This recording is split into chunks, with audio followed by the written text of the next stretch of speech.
Morning everyone, I'm just gonna show you a tour of my garden today, and I can't wait for you to see it. We are in zone 8A in North Texas, and right now I've kind of gone through the spring garden a little bit, but we're getting into the summer garden, still have some things that are here from spring, so I just wanted to take you along to share it with you. We live on less than a quarter acre in the suburbs here in North Texas. And it's got a pretty cool backyard. It's nice just to walk out whenever you come home from work and see all of the wonderful things that are growing in the backyard. Got some zinnias that are here in the front row. These were covered by cabbages yesterday, kind of like the nasturtiums are right now. Last year, I planted some onion sets that are now growing up in the midst of this, but interplanting things like zucchini. Here's squash that's growing from Baker Creek. I also have this Cazella that's growing, and then these two, but we've got lots of different tomatoes. The spacing is pretty thin, about a foot apart in some of these, and mostly I was trying to get around the cabbage that was left here previously, but I planted them deep and long, so the root systems here, this goes all the way to here, this goes all the way to here, for example, so they have quite a bit of roots underneath the surface here. You can see that we're getting some blossoms that are set on a lot of these. Some of them aren't doing quite as well. These are blueberries that are setting, half set. Got lots of little setting fruit. You can see there's lots of little fruit all behind here, but I think the goal is for us to get them staked up and then trim down the little portions on the bottom of each of these little plants so that they can get airflow and less disease resistance. Right now we're getting quite a bit of rain, so hopefully that will not injure them and get them to the point where blight is going to be a huge issue early in the season. I hope not. This bed here was a kale bed in the spring season. You can see we've got some nasturtiums. Those were covered up. There was mammoth red cabbage there previously. It wasn't really doing anything, so I just pulled it, but still waiting on this head to get more firm. And then all of the rest of these tomatoes that are interplanted here are gonna be paste tomatoes. We've already got these determinate Roma, Martino's Romas tomatoes. See there, they're starting to put on fruit, which I'm really excited about. And then more back here, which is great news for me. Last year we didn't get very many paste tomatoes and ended up with 4 pints of paste tomatoes, which was not enough to get us through the entire winter and early spring. So hoping to have a little bit more. We don't need that much tomato products. We tended to eat a lot of kale over the winter. Of course, I'm not providing 100% of what we normally eat. This is going to be our second year gardening at this particular area, and in the bed space that we have, which is about 400 square feet, even for just my husband and I, which we're just a 2-person family at the moment. We don't have all of our needs met with this particular garden, but hopefully we can improve that over time and get us to a point where we're going to more land and providing ourselves with most of our nutrition needs. But the other thing I'm doing back here is putting some sunflowers. There's some Greek dwarf basil and some Emily basil. These guys have been obviously eaten, and they've been eaten by pill bugs, and I have seen quite a few slugs. So that's what some of this is right here, is sluggo, to help prevent those animals from coming by. I've been feeding my chickens a lot of leftover kale. This has gotten pretty bitter in the heat of North Texas May right now, so I've saved a lot of this, frozen it, and now it's just for the chickens, and they can hear me talking about that. They're very excited about it. Over here we've got some Chinese noodle beans, which are very cool. This right here I think is going to be the acorn squash. Then I've got the candy roaster squash and the delicata that's over here. These guys have been doing really, really well. These are gonna be the Cordobu cabbage from Baker Creek. I like these a lot. We haven't had a chance to really eat one of them, but I am really impressed with how quickly they headed up compared to things like the Mammoth red cabbage, and then the Wakefield is the one that I had over in this bed. So they've done really well for the short season that I provided them in this bed. We have been having a lot of cabbage loopers that have come through here and tried to eat all of our little cabbage. This guy looks like he is going to be ready to pull here soon. And then of course I've got some zucchini intermixed in there. And then this is a lone tomatillo. I have put so many tomatillos, well, a couple. Now I'm trying to grow up more because of course need to make sure that we get him at least 2 or 3 more friends, so that we can have some actual tomatillos, because they need a partner in order to pollinate. So that'll be the goal for the rest of this bed. I've got some open space there that I might put some more paste tomatoes in. I haven't decided yet. I certainly haven't started any of those seeds, but that would be the goal. These are just going to be slicer tomatoes. Some of them, there's some cherry because I had some left over, so I just started putting them in spots. But things like the Granny Cantrell, which is this one here, this grows really, really well for me. So I'm hoping we get lots of fruit from it.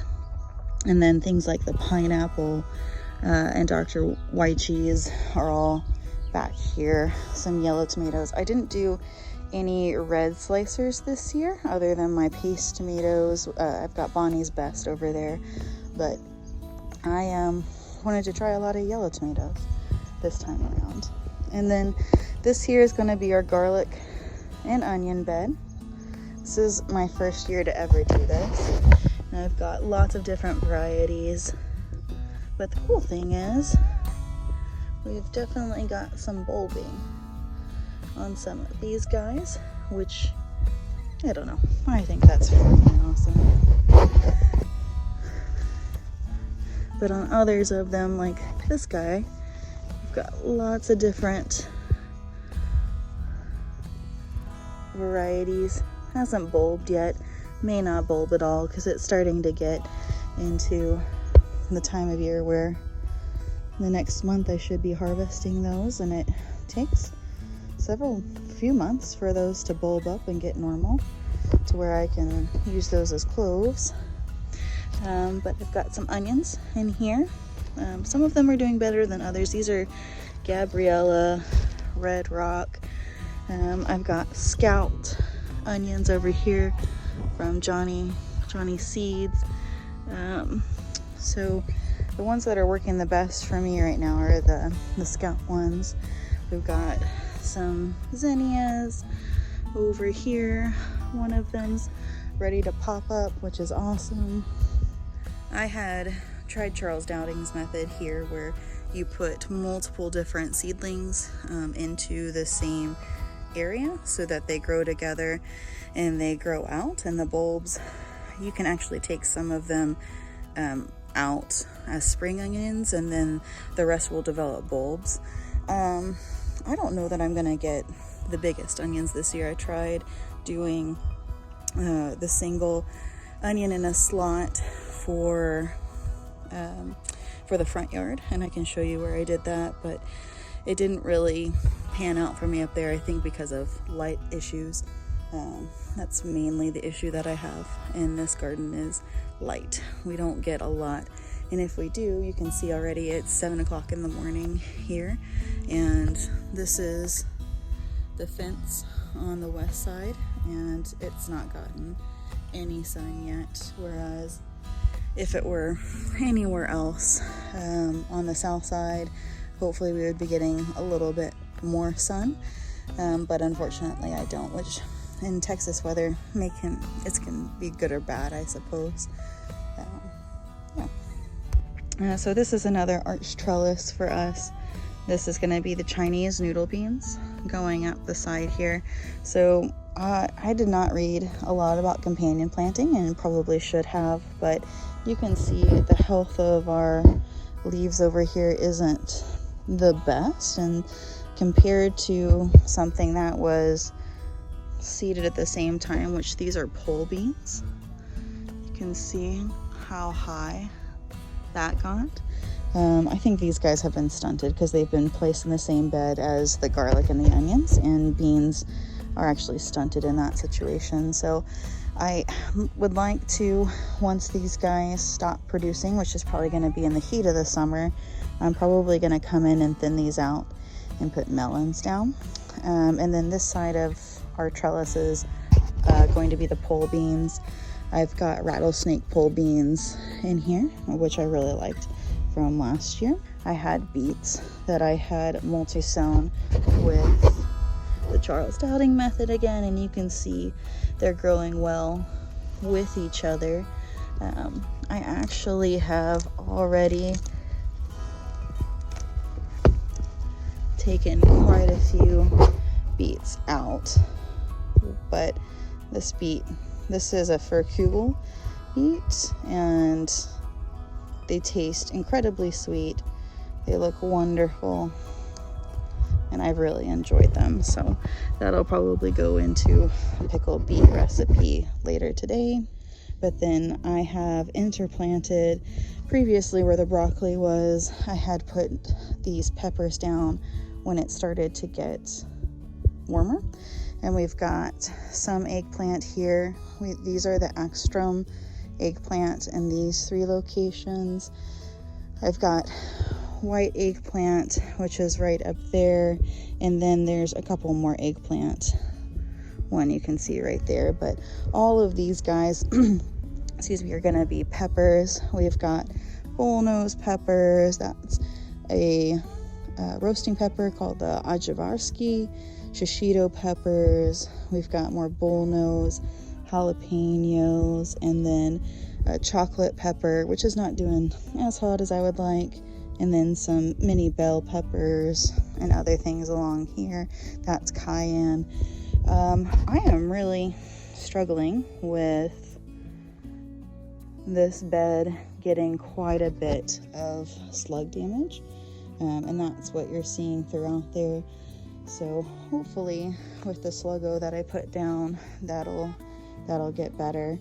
And you can see even right here, I'm hoping these guys come back because it has gotten eaten like no other. Over here, I've had the same issue. So you can see that little pepper plant has been broken down. All of my carrots, I had so many carrots that popped up this year, but it is been mowed down. Just mowed. Just like this guy right there. And that has been disheartening to say the least. I did put some other pepper plants over here. These are sweet peas. I haven't had the best luck with these this year. And then I have my cucumber plants, which this one here is a bait alpha cucumber. And then this one here is the Boston pickling cucumber. And I like that probably the best. Some other jalapenos over here. My thought is, because I'm really not getting quite a large harvest and it's starting to get quite hot here in Texas, that I'll probably take these out and put in something else. I haven't decided what yet, because the cucumbers usually take over a bed for me, so I'm gonna have to think about that and decide. Here's some more beets here. I put some multi-sown beets in this area. Things are getting eaten by slugs. Some golden beets, some chayoga beets, and then some early wonders, and then my bush beans, which have already started harvesting on these guys yesterday. This is going to be Aroma 2 bush bean. I also have in here some Dragon's Tongue bush beans, and then the Royalty Purple bush beans, which, gosh, that's pretty. That's so pretty. I started over here some other things that are just kind of tests. This is going to be a bed full of summer squash here. Then I also got some Malachi purple sweet potato right there. And one of my seeds, the Boston pickling cucumber seeds that I saved from last year. And then these are potatoes that I got from the supermarket that have done well so far. And then we've got 2 vines of sweet potato and then a sweet potato from the store. I suspect that I might get some bad results from those potatoes from the store. I started sprouting them and they didn't show any evidence of black leg or anything like that so far. So got them from a reputable source, organically grown, locally sourced. So my hope is that's not going to be the case, but I may ruin that bed for potatoes for a long time. But I don't know. I just wanted to try things and see how it goes. We also started growing these raspberry plants this year. This is going to be the west side of the building, and because of the hot summer heat that Texas gets, I'm hoping that this will do better than the east side, but I'll show you guys a tour of the east side. My husband just painted the shed yesterday, and it looks really great. This is going to be our fig. It was here initially when we were here. The weird thing is that it hasn't put on fruit, but we didn't get a really wet spring like we normally do. In the past couple of days, we've really gotten a significant amount of rain. So I'm hoping that these buds at the end of each of these guys starts to put on, sorry about my finger, starts to put on quite a bit of fruit for us. So this area in the back corner is where we planted 2 new fruit trees as well. This is a Bartlett pear that is from Stark Brothers. It also has another pear on it as well that I can't remember the name of right now. So that's where that is. And then this over here is the Red Delicious and Yellow Delicious apple tree that's double grafted from Stark Brothers. So hopefully we'll start to see some real change there over the next couple of years. Previously there was this huge evergreen tree that sat in front of that gas pipe and really made for an eyesore. So we took that out. We do have this gas pipe still here, but I'm wanting to put something over that or have it covered by, gosh, these trees, but I don't think they'll grow big enough. This is a cool little spot. So kale grows really well over here, and I still have some Ragged Jack over here that is going to seed, because I definitely love that and want to save that. But we also have some lettuce leaves, which I probably will just either turn under or give to the chickens. Probably to the chickens because they really enjoy it. And then I'm trying to grow some dino kale as well as the ragged jack you can see back there. As you can also see, there is quite a bit of slug, pill bug damage, which I also put down some of the sluggo, so hopefully that will go away. We also have over here our lemon tree, which is not putting on any blooms. It did last year. Well, it put on blooms, but it's not getting enough sun, I think, to pollinate those blooms. And then our lime tree over here, that most definitely has not put on anything yet in terms of blooms or fruit for us. And then we have rosemary, sage, parsley that's gone to seed that I will probably take care of later. This is the east side of our building. We've got 3 different raspberry plants here, as you can see. This one is the double gold raspberry, and it's doing really well. And then on the front of our house, this area over here is all strawberries. I planted 3 different varieties that I got from Stark Brothers. That was the Everbearing Summer varieties. You can see one of the strawberries is growing there, but this is our first year, and then this is my first year trying to grow up in the front. I put that hydrangea in last year, and look how pretty and purple it is. And then I had initially tried to put these onions, these sweet onion sets, in rows here. Some of them did really well. We got a few that got pretty good bulbs on them, but for the most part they're pretty small this year, which is a little bit disappointing. But I used to have cabbage up here, and it got eaten by the loopers and didn't set any heads, so this is much better. There are raspberry bush raspberries over here from Stark Brothers, and even more strawberries, hydrangea, and then I want this to be a herb potager type garden. You can see already the lavender is starting to flower, and that's a raspberry in the back there with some newly planted thyme, lemon thyme, oregano, and mint.